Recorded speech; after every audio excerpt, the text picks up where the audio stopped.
बिहार की राजनीति में नेताओं की जो बात करने की मर्यादा है वो गिर रहा है। और आपको बता दें, जिस तरह से बिहार की राजनीति में नेता एक दूसरे को लेकर बयानबाजी दे रहे हैं और जिस तरह के शब्दों का उच्चारण कर रहे हैं, बेहद ही निंदनीय है।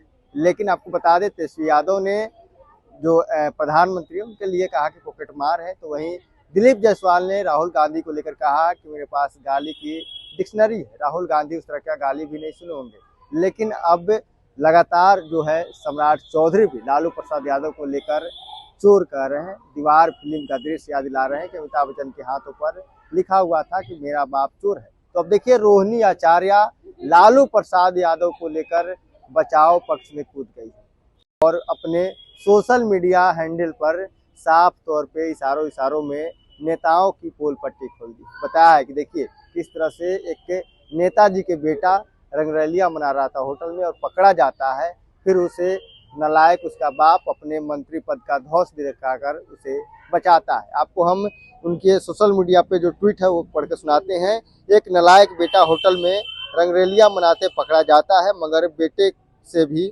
बड़ा नालायक बाप अपने कुकर्मी औलाद को अपनी कुर्सी का धौंस दिखाकर बचाता है। एक दफा एक नालायक दामाद अपने ससुर का पीए बन जाता है और ससुर के इशारे पर अधिकारियों को फोन लगाकर वसूली का फरमान जारी कर देता है।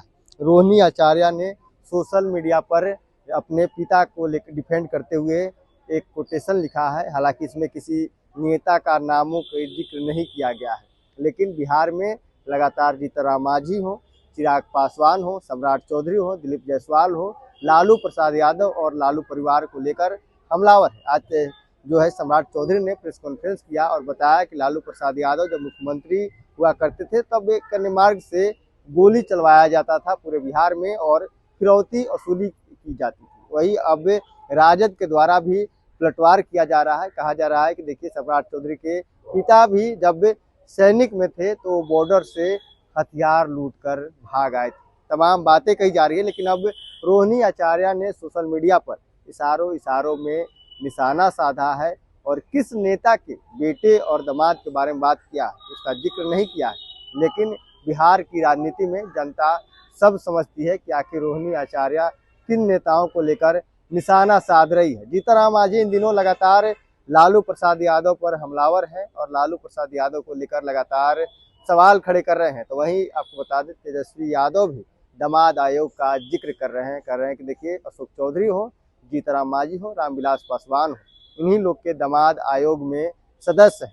बिहार में जो इनके पार्टी की जनता है, जो कार्यकर्ता हैं, उनमें उतनी क्षमता नहीं है कि किसी आयोग का सदस्य या अध्यक्ष बन सके। अब इन्हीं लोग के दामाद इस पार्टी को चलाते हैं और बिहार में दामाद आयोग बन गया है। तो अब देखिए किस तरह से लालू प्रसाद यादव और साथ ही जीतनराम मांझी हो, रामविलास पासवान, अशोक चौधरी तो आपस में जुबानी जंग कर रहे हैं। रोहिणी आचार्य लालू प्रसाद यादव के बचाव में कूदी है और सोशल मीडिया पर जीतनराम मांझी हो या अशोक चौधरी हो या चिराग पासवान हो, उनके लिए तमाम बातें भी लिखना अब शुरू कर दी है। लेकिन जो ये बातें लिखी है इसमें किसी का नाम नहीं दिया हुआ है, लेकिन जनता फिर से कह रहे हैं कि वो समझती है, जानती है कि आखिर वो कौन से नेताजी थे जिनके बेटा पकड़े गए थे होटल में, और साथ ही वो कौन से नेता हैं जिनके दामाद अपने अधिकारियों को, अपने ससुर के अधिकारियों को फोन लगाकर वसूली की बात करते थे। Prince Kushwaha, first year.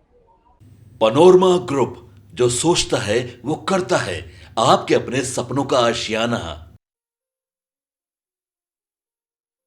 ये लो, मुंह मीठा करो। आज मैंने अपना जॉब छोड़ दिया, अब हम पूर्णिया वापस जाएंगे। जॉब छोड़ दिया है? मतलब ये घर कैसे चलेगा? हम करेंगे क्या? और माँ बाबूजी क्या बोलेंगे? इसलिए मैं एक और मिठाई का डब्बा लाया। अपने बिजनेस के लिए लोन अप्रूव हो गया। अरे लोन अप्रूव हो गया वो तो ठीक है, लेकिन पूर्णिया में हम रहेंगे कहाँ? अपना घर भी तो नहीं है वहां। इसलिए तो एक और मिठाई का डब्बा अलग से लाया हूं। हमने पूर्णिया में घर ले लिया है, पूर्णिया के ई होम्स पैनोरमा में। पूर्णिया में पैनोरमा ग्रुप लेकर आए हैं ई होम्स पैनोरमा। बड़ा घर, आलीशान जिंदगी और अत्याधुनिक सुविधाओं के संग। अरे अब क्यों मुंह मीठा करवा रही हो? क्योंकि हम घर वापसी जो कर रहे हैं। घर वापसी की खुशी पूर्णिया में ई होम्स पैनोरामा के संग। ई homes panorama, luxurious lifestyle redefined.